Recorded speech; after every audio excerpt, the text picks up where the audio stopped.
حضرت موسیٰ علیہ الصلوۃ والسلام اللہ کے ایک برگزیدہ نبی گزرے ہیں۔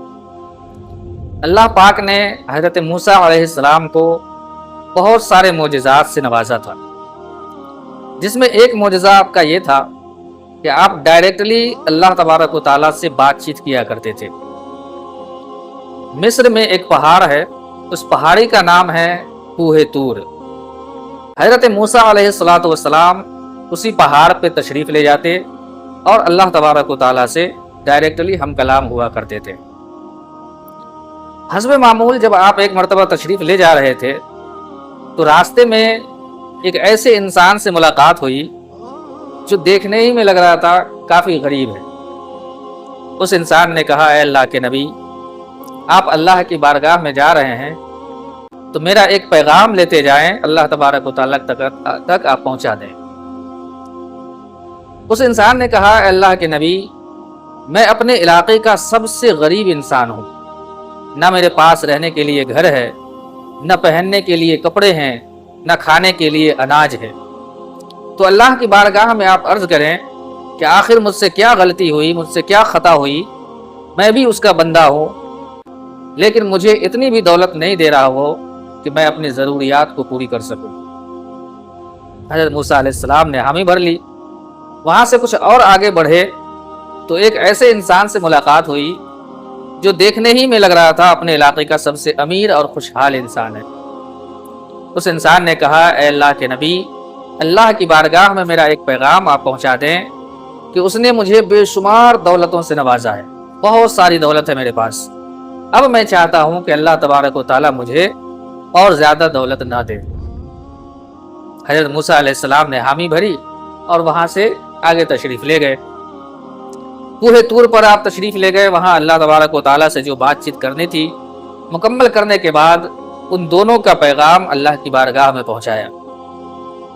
تو اللہ تبارک و تعالیٰ نے ارشاد فرمایا کہ اے موسیٰ علیہ السلام، اس انسان جس کے پاس کافی دولت ہے اس سے کہنا اگر اب تمہیں دولت نہیں چاہیے تو اللہ تبارک و تعالیٰ کا شکر ادا کرنا بند کر دو، کیونکہ وہ بندہ ہمیشہ میرا شکر ادا کرتا ہے، جس سے مجھے خوشی ہوتی ہے اور میں اس کی دولت میں اور اضافہ کرتا ہوں اور دولت میں برکت دیتا ہوں۔ تو اس سے کہہ دینا اگر دولت نہیں چاہیے تو وہ میرا شکر ادا کرنا بند کر دے۔ اور اس غریب انسان سے کہنا کہ جس نے پوری زندگی میں آج تک میرا شکریہ ادا نہیں کیا، اس سے کہنا کہ اگر اسے دولت چاہیے تو وہ میرا شکریہ ادا کرنا شروع کر دے، میں اسے دولت سے نواز دوں گا۔ حضرت موسیٰ علیہ السلام وہاں سے تشریف لائے۔ راستے میں اس انسان سے جو امیر انسان تھا اس سے ملاقات ہوئی، اس تک اللہ کا حکم پہنچایا کہ اگر تمہیں دولت نہیں چاہیے تو تم اللہ کا شکر ادا کرنا بند کر دو۔ وہ انسان مسکرانے لگا اور کہنے لگا، اے موسیٰ علیہ السلام، یہ آپ کیا کہہ رہے ہیں؟ میں اس مالک حقیقی کا شکر ادا کرنا کیسے بند کر دوں جس نے مجھے ہزاروں نعمتوں سے نوازا ہے، وہ بھی بغیر مانگے؟ یہ مجھ سے نہیں ہو سکتا کہ میں اس رب کائنات کا شکریہ ادا کرنا بند کر دوں۔ پھر آپ آگے تشریف لے گئے، اس غریب انسان سے ملاقات ہوئی۔ آپ نے اللہ کا حکم پہنچایا کہ اے انسان، اگر تجھے دولت چاہیے، دولت میں برکت چاہیے، تو اللہ تبارک و تعالیٰ کا شکریہ ادا کرنا شروع کر دو۔ وہ انسان ہنسنے لگا اور کہا، اے موسیٰ علیہ السلام، یہ آپ کیا کہہ رہے ہیں؟ اللہ تبارک و تعالیٰ کا میں کس بات کا شکریہ ادا کروں؟ اس نے نہ مجھے گھر دیا، نہ اناج دیا، نہ کپڑے دیے، نہ دوست احباب، نہ رشتہ دار، نہ بیوی، نہ بچے، کوئی بھی نہیں ہے میرے پاس، پھر میں کس بات کے لیے اللہ کا شکریہ ادا کروں؟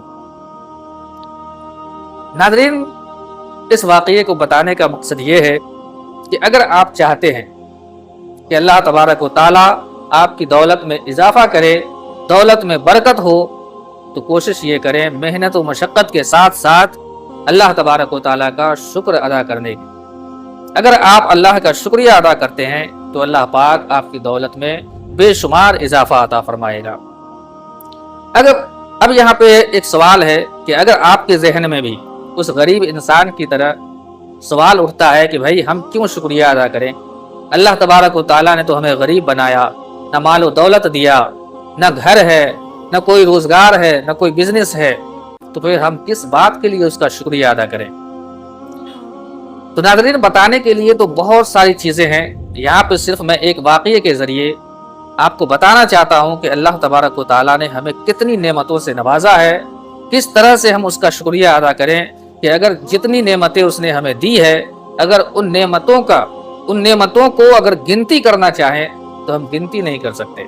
शुक्रिया तो अदा करना दूर की बात, हम गिनती तक नहीं कर सकते।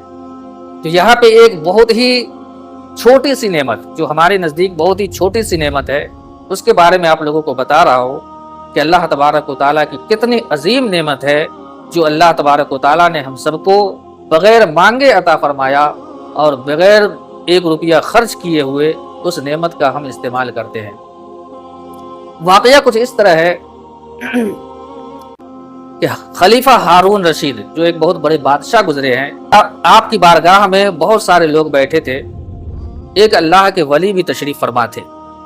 इतने में बादशाह खलीफा हारून रशीद को प्यास की शिद्दत महसूस हुई। आपने 1 गिलास पानी मंगवाया और जैसे ही वो पानी पीना चाहा तो उस अल्लाह के वली ने कहा, है बादशाह थोड़ी देर रुक जाए, मेरे एक सवाल का जवाब दें, उसके बाद आप पानी पी सकते हैं।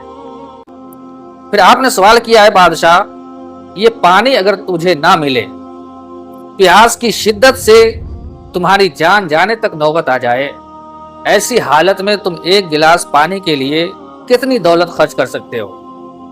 तो खलीफा हारून रशीद ने कहा, ऐ अल्लाह के वली, मैं अपनी आधी सल्तनत देकर 1 गिलास पानी हासिल कर सकता हूँ। 1 गिलास पानी के लिए मैं अपनी आधी बादशाहत दे सकता हूँ। फिर अल्लाह के वली ने फरमाया कि अब पानी तुम पी लो।